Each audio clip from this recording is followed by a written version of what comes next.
I'm leaving the US regardless of whether or not we reach parity or not, because the direction that the US is going for the foreseeable future, for the next 5 to 10 years, the direction the US is going does not maximize the opportunities for my children.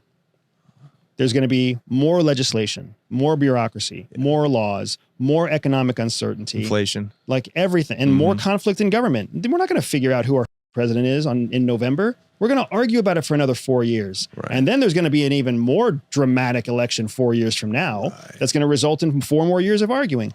I have an 11-year-old son right now. Right. In 8 years, he'll be 19, right? I have a 6-year-old daughter right now. In 8 years, she's going to be 14. I want them to have the best possible opportunities. Unfortunately, I don't think that can happen in the United States. Right. The United States that dictates what their level of education has to be. The U.S. dictates when they have to register for selective service. The U.S. dictates, it's like there's tons of rules that they fall under that come before opportunity. That's not what we used to be. That's what we've become, and that's what we stand to see in the future. Right. I can take our American passport and be an American citizen, pay American taxes, be proud to be an American. I am very proud to be a 44-year-old American. I am not so proud to be an American father of a 6-year-old child and 11-year-old child.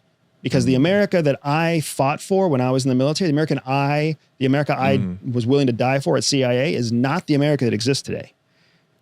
Wow. We're in middle school. Remember middle school? How much did you like middle school? Not much. Nobody liked middle school. We're forgetting that as a country, we're young. Like we just got out of the elementary school years where everything was easy and everything was fun and we got nap time and we got like treats and playground time, right? Yeah. Now we're getting into middle school where there's people that want to put us in a closet and give us a wedgie. Yeah, right? I don't feel like I have to be here while the rest of the country goes through middle school. So it sounds like it's economic runaway, like all the problems that we know about with the debt, which is impossible to solve, right? And just inflation that's going to keep going up, coupled with political, like more and more political instability. Those are the reasons. And that just creates chaos. You're right. It creates a less pleasant, vibrant place to be. Like, so if you're trying to grow a future leader of the world, if you're trying to grow a future successful contributing citizen of the world, not necessarily just the United States, are you going to stay in like the messy place to try to grow that? Are you going to put your seed into a sandy plant bed? Right. No. When I take my children and we go somewhere else with an American passport, with a company that's tied to making American dollars, we are a global company. Like, I love America. I serve America first. I don't have to serve America from within the United States. Some people are forced by the nature of their business to serve, or the nature of their job or career. They have to stay inside the United States. I don't. I can take my kids to, let's just say, a country like Portugal. Portugal is a European ally to the United States.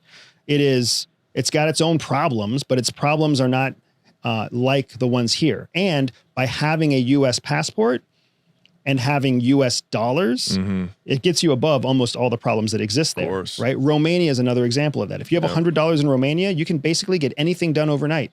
Here in the United States, I tried to get my license, my driver's license in Colorado. I am a military veteran. I am a CIA veteran. When I went to the DMV, I didn't have the right paperwork to prove my military background. Wow. I was like, here's my Florida license that says I'm a veteran. Here's the internet that says I'm an American. Here's my digital record from the military that says that I'm a veteran.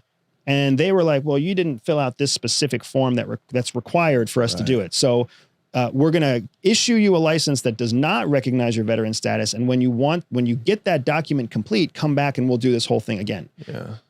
So it's inconvenient, it's inefficient. And why would I voluntarily put my child or put my children through 4 or 8 years of this when I know it can be avoided? So I guess, what does China's growth and competition, what does Russia's basically autonomy, like they're breaking out and saying we will not be run over by American hegemony anymore. What does that have to do with the situation in America?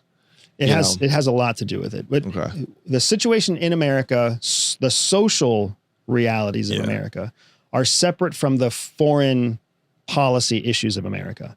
So they're two separate issues. The problem is that when they overlap, like a Venn diagram, when they overlap, the areas where they overlap are impacted negatively twice as much. Right. So for example, right, inside the United States, we have this very clear understanding now of injustice, right? Black Lives Matter.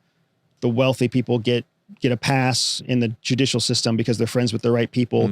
We have a convicted felon who's running for president and has a very, very good chance of winning. Right. And Biden's kid's a felon now. It's like, I'm thinking about running for office. I'm like, everything is on the table now. But that's the reality of what we're looking at, right? So socially, that's what we see internally. Right. Well, now externally, what happens is that's what the rest of the world sees too. Right. And all these people who have been believing or been told for the last 30 years that democracy is equality and democracy is going to change the world and democracy is what you want. Now you got African warlords that are like, I'm really glad I stayed as a warlord. Right. Nobody believes America. Nobody believes in America anymore. So Americans believe in America and we want to get it back, especially those of us who served in uniform or served part of our life trying to keep the American dream alive. And the American dream is very much alive. You and I know that for all of our problems, they are actually quite a bit smaller now than they were 10 or 15 or 30 years ago, which means if we stay the course, we could eradicate these problems in the next 20 years or so, right? We could correct our judicial system if we just focused on it and stayed focused on it for 15 or 20 years. It's not going to happen overnight, but it could be done.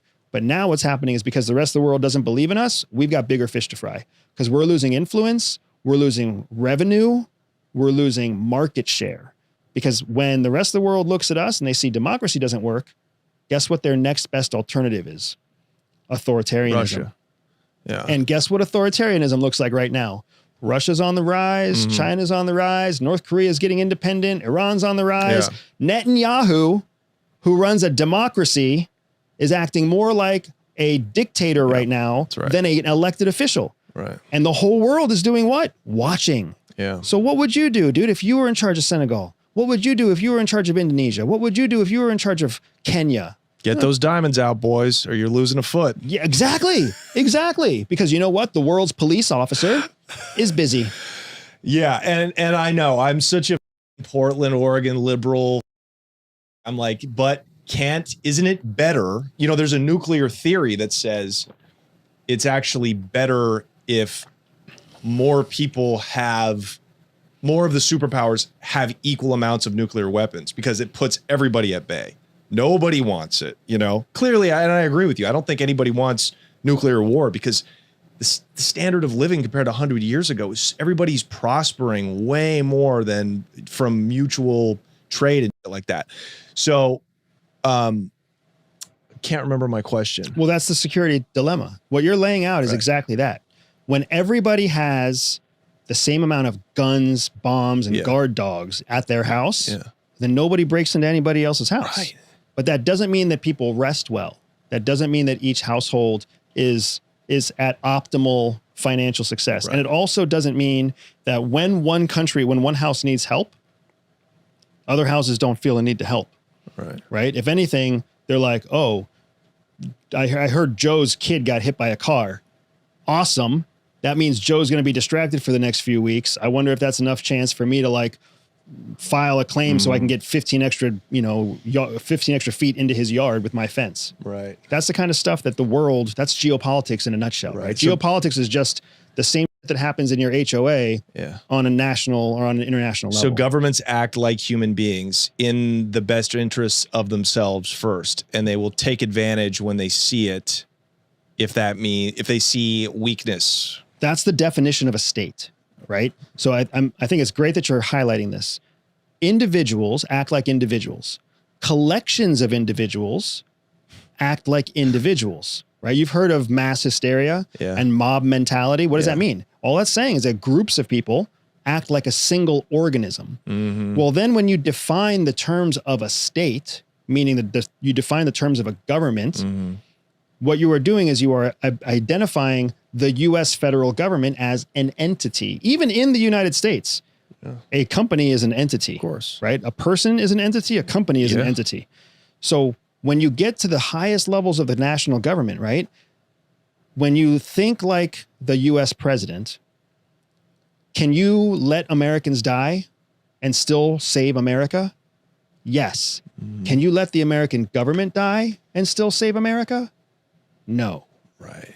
That's the huge difference that people don't realize. The federal government doesn't need you to keep itself safe. So everybody who thinks that the government's there to protect them or take care of them, no. The government is not Big Brother. The government is not mom and dad. Mom and dad care about you. Big Brother cares about you. The federal government is more like your boss. It only is as invested in you as the GDP you create. Wow. And as soon as you stop serving the government, it could give two fucks about you, which is why everybody's worried about Medicare and Medicaid and Social Security, except the government. The government's like, well, but that's because we have the world reserve currency still. We have the money printer. You know, a lot of countries can't do that. They have to default on their debt. They have to raise taxes. Like, and, you know, there's a whole discussion about fiat currency and the way that I think like Bitcoin could be like a savior.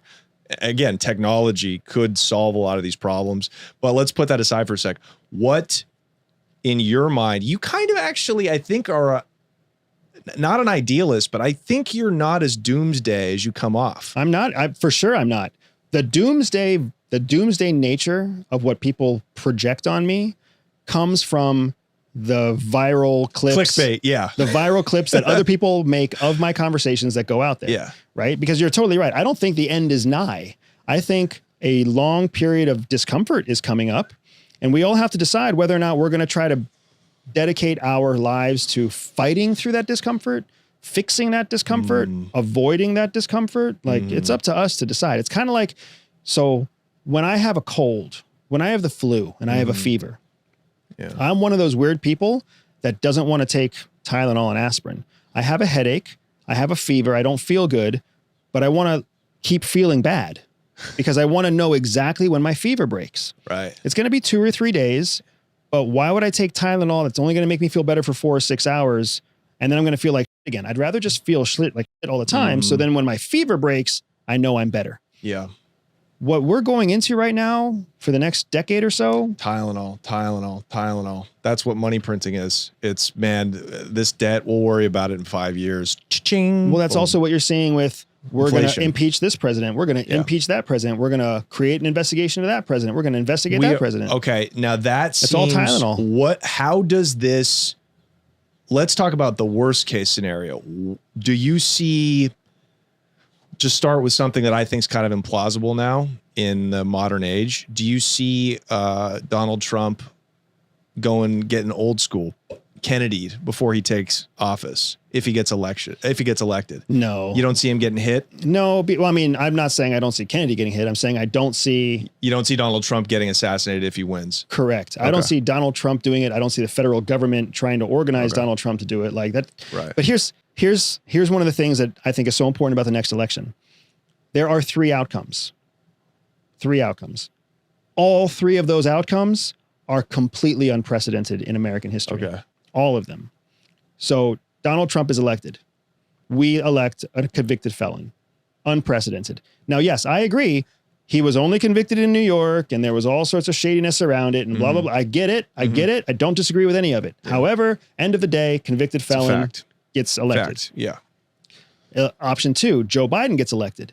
Joe Biden, who very clearly has age issues, very clearly has mental deficiencies, very clearly has like his age and his cognitive abilities will impact his presidency. Yeah. Very clear. I don't think he's running the government. Whatever it is. Yeah. I think it's Blinken. That's unprecedented. Yeah. Unprecedented. Yeah. Like the American people voluntarily electing somebody who's mentally insufficient. It's crazy. What's the third option? The third option is one of the two gentlemen that we're talking about, something completely unexpected happens, right? Like the eve of the election, Joe Biden goes into the emergency room, or Donald Trump gets into a car accident because his autocade or whatever gets intercepted by some crazy person. Who knows what, right? Or Trump is elected and there's another riot and then whatever else. Like there's something crazy, so crazy we can already assume it will be unprecedented. So in all scenarios, the outcome of the election this year is unprecedented. That means the rest of the world watches absolute buffoonery happen inside the United States. Right. That's how they're going to see it. Totally. Now, and we just watched a very calm re-election of Putin. Yeah. We watched a very calm re-election of Xi Jinping. Yeah. Right. There is no such thing as an election in North Korea. No. The Ayatollah is in Iran is already talking about how unpredictable and unstable the West is and saying, why would anybody want to participate in something so unstable and unpredictable? Right.